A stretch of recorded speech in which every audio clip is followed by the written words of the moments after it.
बता पाइएगा, बहुत ऊंचाई तेजी से बढ़ रहा है पेट्रोल का दाम। देखिए, हम सबको पता है कि एक साल पूरी दुनिया बंद थी, पूरा भारत एक साल बंद रहा, अर्थव्यवस्था कोलैप्स कर गई थी।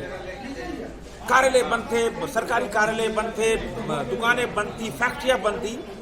ये इस बात का प्रमाण है कि एक साल के अंदर दुनिया में सबसे पहले किसी की अर्थव्यवस्था चढ़ी, उसका नाम भारत।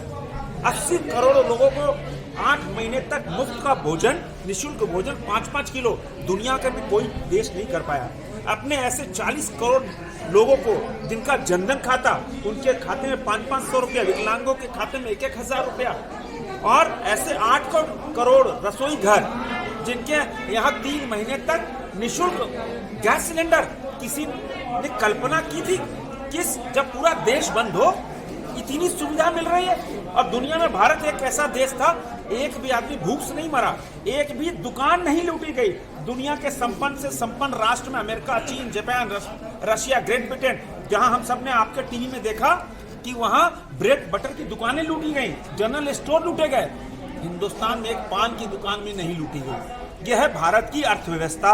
और ये अर्थव्यवस्था की रीढ़, पहला बजट लोकतंत्र में, भारतीय लोकतंत्र में पहला ऐसा बजट आया जिसमें 1% भी टैक्स नहीं लगा, किसी प्रकार का टैक्स नहीं लगा, कोई एक्साइज ड्यूटी नहीं बढ़ी।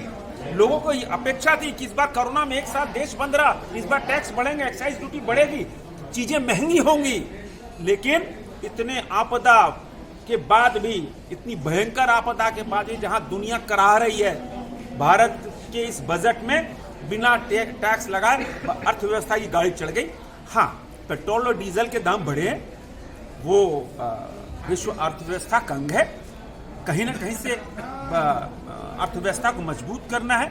और पेट्रोल और डीजल का जो दाम होता है वो अंतर्राष्ट्रीय स्तर पर तय होता है। और भारत अर्थव्यवस्था की रीढ़ पे चढ़ा हुआ है, ट्रैक पे आ गया है, पूरा भारत खुल गया है, भारत तेजी से आगे बढ़ रहा है। दुनिया में जहां चाइना के अंदर जो फैक्ट्रियां बंद रही, सब भारत में आ रही है, भारत के लोगों को रोजगार मिल रहा है। यह है भारत का बढ़ता हुआ, अर्थव्यवस्था पे चढ़ता हुआ भारत है, और दुनिया इसीलिए भारत की ओर देख रही है। चलिए, थैंक यू।